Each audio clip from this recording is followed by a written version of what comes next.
What's up, dudes? Max here. So the last 24 hours have been kind of interesting, especially for Marvel vs. Capcom Infinite fans that have been trying to keep up with what the hell's been going on with the game, because supposedly, and according to, well, the creators of the game, there is not a lot. We haven't heard anything in regards of developmental updates regarding the game, updates, patches, anything like that, since early January, and it's been about 5 months now, of which Marvel vs. Capcom on Twitter and on Capcom Unity and Marvel Games have gone essentially completely silent on the game.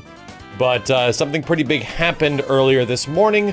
At around 2:30 a.m., there was a patch that dropped from Marvel Infinite on the PC, Xbox, and PlayStation 4. But to circumvent this, there was a lead-up going to what eventually happened with the patch being released. There were several sort of build updates happening on the Steam version of Marvel Infinite, where the Steam database was noting the fact that people are working on the game in some fashion, and there are dev builds that are being updated, but they weren't being made public. And eventually, at 2:30 this morning, they were made public, and we got a patch in the form of 10 gigabytes on the PC version, in the form of 16 gigabytes on the Xbox One version, and 421 megs on the PlayStation 4. That's a pretty big difference between all the versions of this game, so I kind of wanted to run down exactly what the hell is going on, because a lot of you guys have probably heard about this on Twitter and what essentially has happened. But there's a lot of stuff that I learned in regards to what could have happened and what's going to be happening from the future, and sort of taking my own take in regards to everything with this game. So let's just get started. The first thing that got updated was the PC version of Marvel Infinite, where we can clearly tell that De Nuevo, its anti-piracy software has been removed from the game completely. De Nuevo has always been kind of weird because it causes crazy problems in some games, sometimes adding more input delay, causing crashes, and is largely hated by every single person that it's included with in the game they're playing. It's just not a really good tool, and most people are kind of upset with it.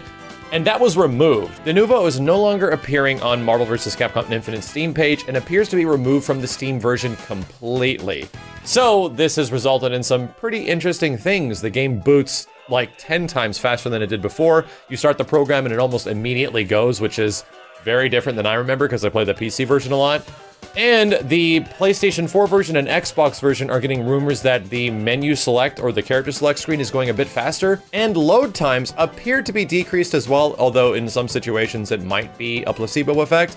A lot of people are reporting that load times do seem shorter. Now, the interesting thing in regards to what everyone is asking, is this a sign that Marvel vs. Capcom Infinite is not dead? Because my prediction about a month ago when we made the video is that I am fully under the belief that this game has kind of ceased development a long while back, and I've kind of accepted that for a long time. And we kind of just play the game now for what it is, because I really still love MVCI in terms of gameplay, and a couple of characters keep bringing me back to it. And we absolutely have a blast doing that because the online actually runs good, and it's weird to have that in a Capcom fighting game. So there's a few reasons for a person like me to kind of like Marvel vs. Capcom Infinite, because outside of its really rough roster and the fact that the game did not look good, we can address some things on the PC version, but largely the gameplay always kind of brings me back. But the big thing is that, is this a sign that the reported Season 2 is on the horizon? Is this a sign that the game is actually going to be getting updates? And I talked to some people today, especially some that might have some expertise in the situation of this anti-piracy thing that might be involved in some games, and it gave me a little bit of clarity in regards to what's going on. Usually when you get anti-piracy software, it seeds itself pretty deep into game code, which was ultimately removed from the PC version earlier this morning. Now, the crazy thing is that even though the console versions, which largely don't need the same anti-piracy measures, well, in most situations, could actually be affected by the PC version. Apparently, De Nuevo can actually seep its way into the console version of games. Although we have seen De Nuevo removed on several games in the past, and the console versions are largely unaffected, there is a case-by-case situation. And what happened here, I think, is a situation where it was removed from the PC version, and also technically was rooted deeply into the code of Marvel vs. Capcom Infinite on the console versions. Even though you see something like 10 gigabytes and 16 gigabytes, your brain immediately rushes to new characters and stages, updated roster, oh my god, they're gonna fix the graphics. I don't think that's the case. Marvel vs. Capcom Infinite runs on an engine called Unreal Engine 4, and a big issue with this engine is that if you want to update it, it has to update these things called pack files, which can get really big. I'm not an expert on the situation, but as it's been explained, even if you change something in the smallest kilobyte, like 5 kilobyte removal of some line of code, if it's in a certain chunk of data, that chunk can be 2 gigs, and you actually have to update that entire 2 gigs in order to make it happen.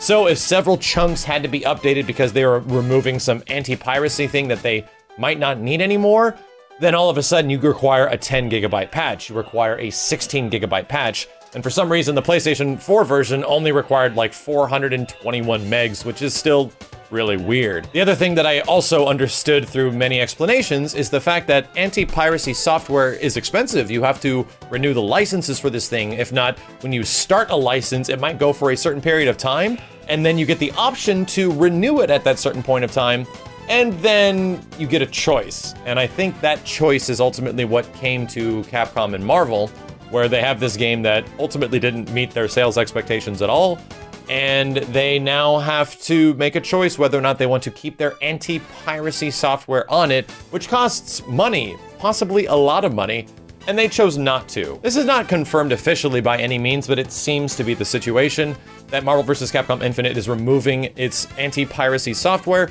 simply for the fact that they might not need it anymore. That further carrying over to the other aspects of the game between the PlayStation and the Xbox version does still make sense because the code could be so deeply rooted where they have to remove it on the other ones because they're no longer using it. Does also make sense as well because I've heard other accounts where that's also a situation too. All in all, that's all we got from this patch. There was no official notes, and the Japanese website, which actually listed an update for Marvel vs. Capcom Infinite, only said something along the lines of, we made small system changes, but nothing was actually made to game balance, which ultimately leads me to think that, well, what else is in there? Was there anything else in there?